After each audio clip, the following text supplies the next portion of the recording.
everybody. Welcome to A Late Show. I'm your host, Stephen Colbert. I hope you're doing okay. It's good to see you. It's been a rough year. How rough? Well, in the last 24 hours, all the biggest stories involve old men crying. It's like being at Denny's the day they discontinue the $6.99 Super Slam. The first weeping septuagenarian, President Joe Biden, and it is our good grace that he is willing to weep. Because yesterday, the president commemorated the heartbreaking number of Americans who have died during the pandemic. Today, we mark a truly grim, heartbreaking milestone. 500,071 dead.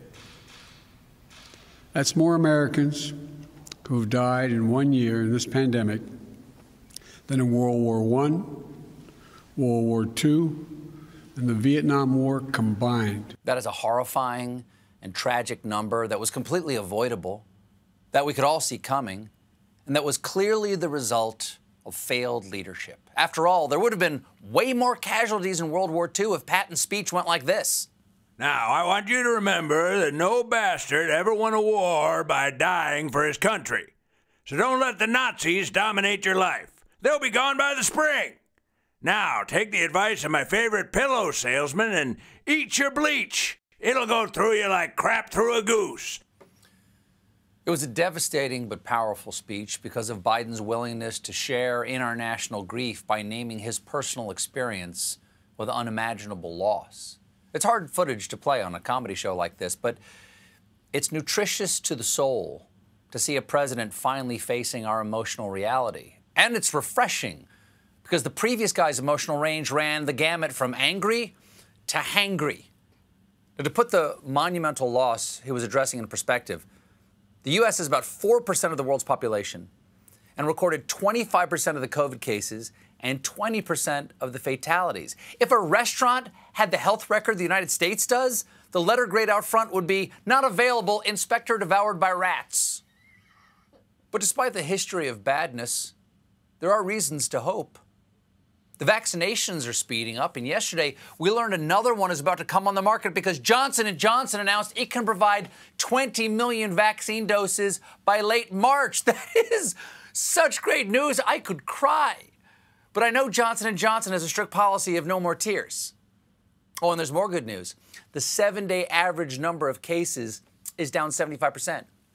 Daily hospital admission rate dropped 60%.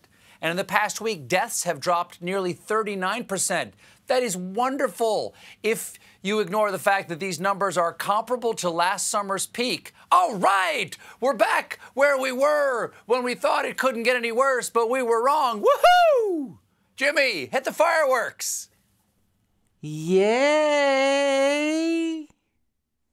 Kaboom! I'm not the only one banking down my enthusiasm. Apparently, the Biden administration itself has refused to publicly celebrate the progress we're making because they fear it will prompt pandemic-weary Americans to relax too soon. Don't let your guard down, Jack. Oh, Corona could just be playing possum, okay?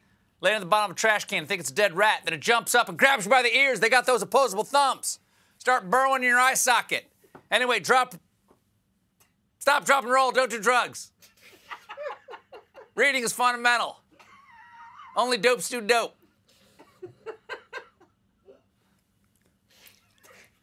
One of those is applicable. Sure. The point is, I know it's been almost a year, but we can't let up now. And somebody ought to tell that to New York governor and man just daring you to pull his finger, Andrew Cuomo, because yesterday, Governor Cuomo announced that for the first time in nearly a year, movie theaters in New York City will be permitted to open. It's all part of Cuomo's new COVID response plan, Operation Please Stop Talking About the Nursing Home Thing. I was a meme. Remember? Do I have a nipple ring or don't I? Where are my Cuomo-sexuals at? Now, I'm not a public health expert, nor do I run a movie theater. But this sounds questionable to me. The whole reason cases are going down is that we're not doing things like going to the movies. And it's hardly worth it just to be completely confused by Tenet on the big screen. Of course, the governor promises there will be precautions. For instance, the theaters will only be permitted to operate at 25% of their maximum capacity with no more than 50 people per screening. So if you want to see the new Liam Neeson movie Marksman, you should be safe. Bring 49 friends. In addition, well, are you a big fan? You a big fan?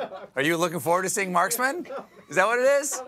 Or are you afraid that Liam's going to be mad about the joke? You're afraid that he's not going to be mad. Liam's a big boy. Liam and I are friends. You can't tell from that joke, but we're friends. He doesn't write them. He has a certain set of skills. They do not involve writing movies. In addition, masks will be mandatory and theaters will be required to have enhanced air filtration systems. You better hope these precautions work because tests for the coronavirus will not be required, explains the update to their little song. Let's all go to the hospital and have the doc swab our spittle. Let's all go to the hospital because we watched Recruits. Despite the enhanced risk, the governor made it clear that movie theater employees are not yet eligible for the COVID-19 vaccine. So they're going to want to use a lot of Purell or the popcorn topping. That will eventually kill everything it touches.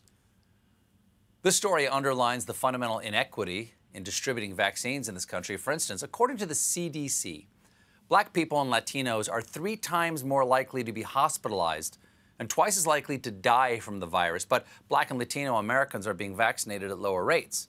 So the state of California decided to do something about that. That's nice.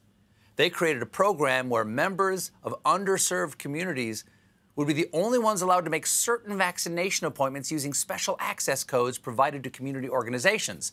And if you use the code up, up, down, down, left, right, BA start, you get the vaccine appointment and the feather that makes you fly. This is an equitable system promoting fairness, so naturally, Los Angeles wealthy are nabbing the secret vaccine appointment codes from minority communities. It's all chronicled in the new series, The Real Asswipes of Beverly Hills. On to the next crying old man, Attorney General nominee and man describing his invisible rabbit friend, Merrick Garland, who vows to target white supremacists as Attorney General. And for a change, it's not to give them medals of freedom. Garland already has a lifetime appointment as a federal judge, but he's giving that up to be Attorney General. And yesterday, he tearfully explained why. I come from a family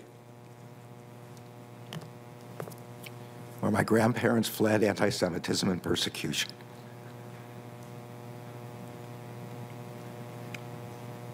The country took us in and protected us. And I feel an obligation to the country to pay back. And this is the highest, best use of my own set of skills to pay back. That's what we've come to in this country. The grandson of people who fled genocide is promising to save our country from white supremacists. And they're not going to be hard to find. Josh Hawley is sitting right across the room from him. Speaking of mobs of angry idiots, this week is the Conservative Political Action Conference, or CPAC. It's a who's who of who needs that many guns in their rec room. Of course, with all the crises facing our nation, conservatives are focusing on the most pressing issue of all, fascists being kicked off of Twitter. This year's theme is America Uncanceled. I didn't know America was canceled. Although I'm not surprised. The last season was pretty unbelievable. A pandemic and Nazis? Okay, pick one. We've jumped the shark. Ooh, Nazi sharks. Still, better than last year's CPAC theme, giving the flag the clap. According, really?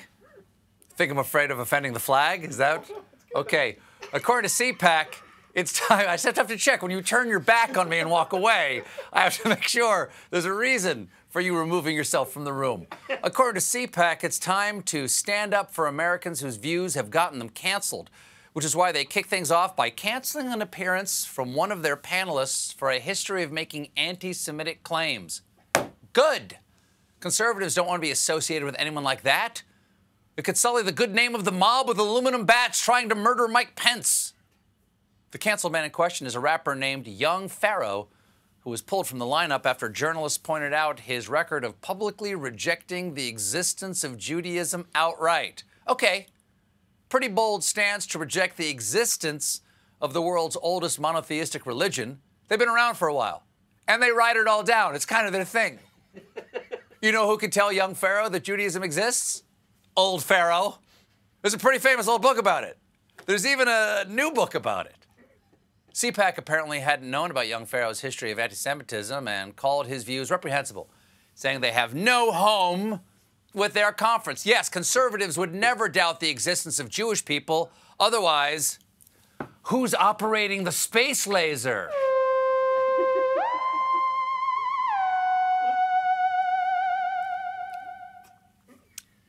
Speaking of space, it's time for Space News! Mars Edition. It's been a big week for space. On Thursday, NASA successfully landed the Perseverance rover on Mars, and yesterday they dropped the hot footage. Look at that high def! Man, the first interplanetary landing in full color! The red and white parachute just like the Apollo missions, but it's on Mars! This is so exciting. It's like I'm there. I can almost taste Matt Damon's poop potatoes. And here's another amazing shot of the jet-powered sky crane lowering the rover down to the surface. That's amazing. And you know that sky crane's going to have a hell of a time picking that rover back up. Even when it's right over it, you end up picking up a knockoff Beanie Baby or something. And it wasn't just the video. We also got our first listen to the sound of Mars from NASA's official SoundCloud.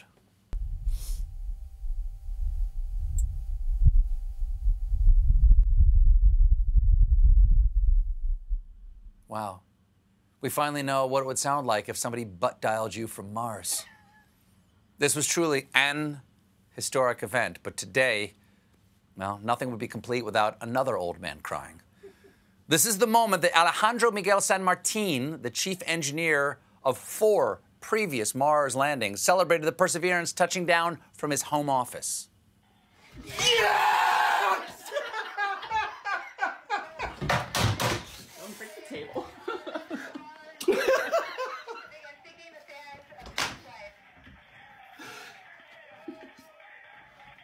Unbelievable. Unfracking. Frucking? Is that a thing? Yes, that's a thing. And from one old man on the edge of tears to another, America is so fucking proud. We got a great show for you tonight. My guests are Billie Eilish and veteran journalists Anna Palmer and Jake Sherman. Stick around.